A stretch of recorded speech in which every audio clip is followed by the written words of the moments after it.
I've got to make some plywood doors for this project of mine, and the biggest concern is keeping them flat.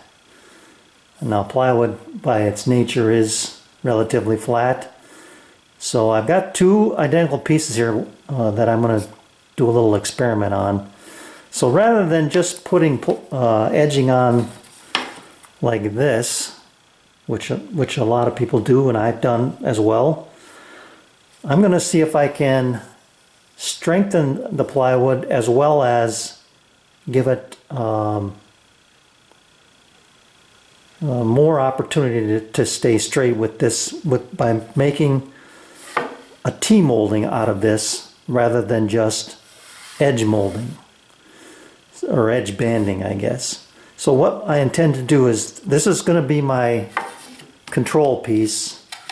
You know, I'll put a piece of edge banding on it like normal, and then in this piece I'm going to put a piece of T molding that I'm going to make, both out of this same piece.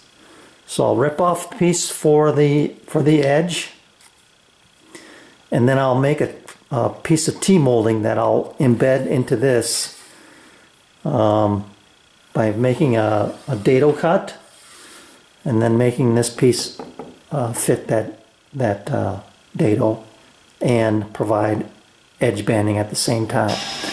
Okay, made my dado and centered it by just using it, you know, running it on both sides of the fence. I also used a feather board to make sure it stayed tight to the fence. Without changing the height of my blade, my dado stack, I just moved the fence over and then kept flipping this end for end until I got a nice fit. Now, I don't want this to be, I don't want this to be perfectly matching, I guess, in depth. I want a little space in there for glue. So I'm going to take and run this.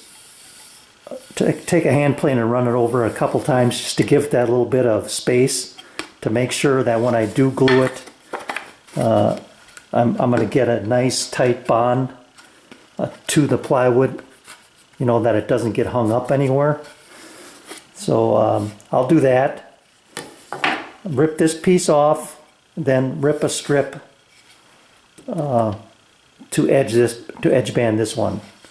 Glue them up, and then we'll come back and see what things look like strength-wise.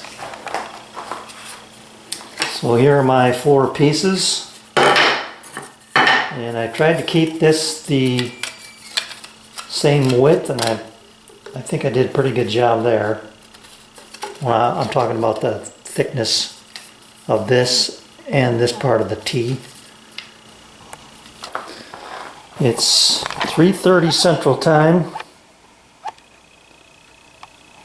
and I've got them glued up face to face here using Titebond 2, and you can see I've got good glue squeeze out along both edges there.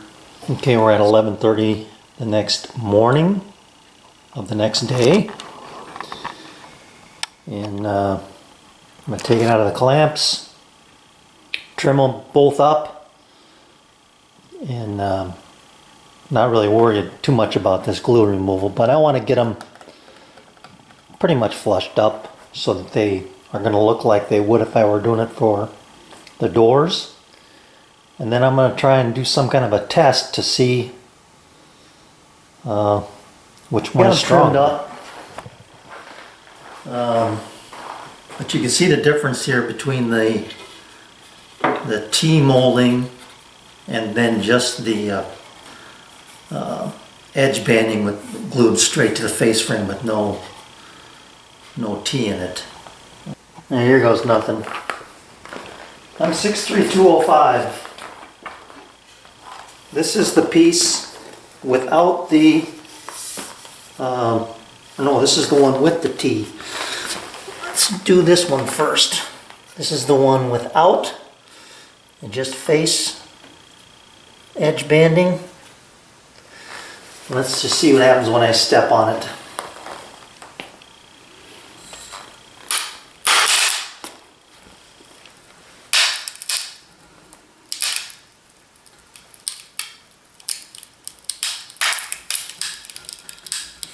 I'm not bouncing, I'm just putting my weight on it. There, it finally gave way.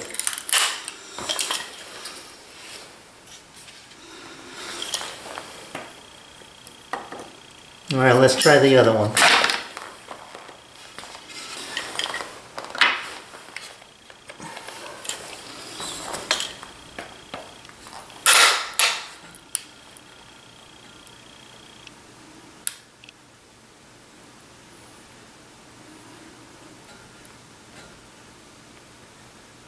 It cracked. I'm still just putting my weight on it.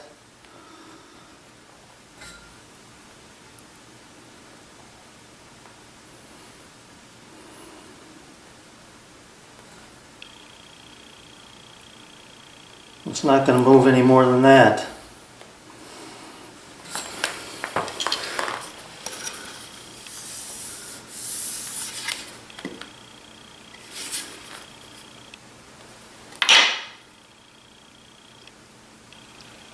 There's no visible damage, really. You can hear it crack. It does have a bit of a sag to it now.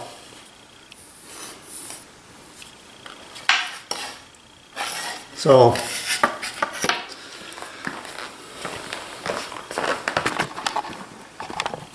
which one would you prefer when it comes to strength? I guess, when it comes to keeping something straight, if it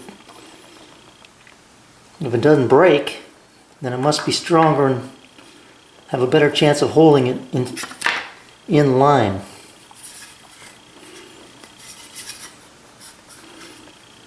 You can see down it's got a little bit of a set to it now after I stepped on it.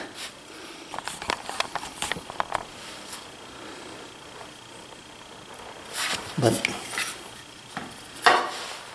let's put them side by side. I think I'll go this route.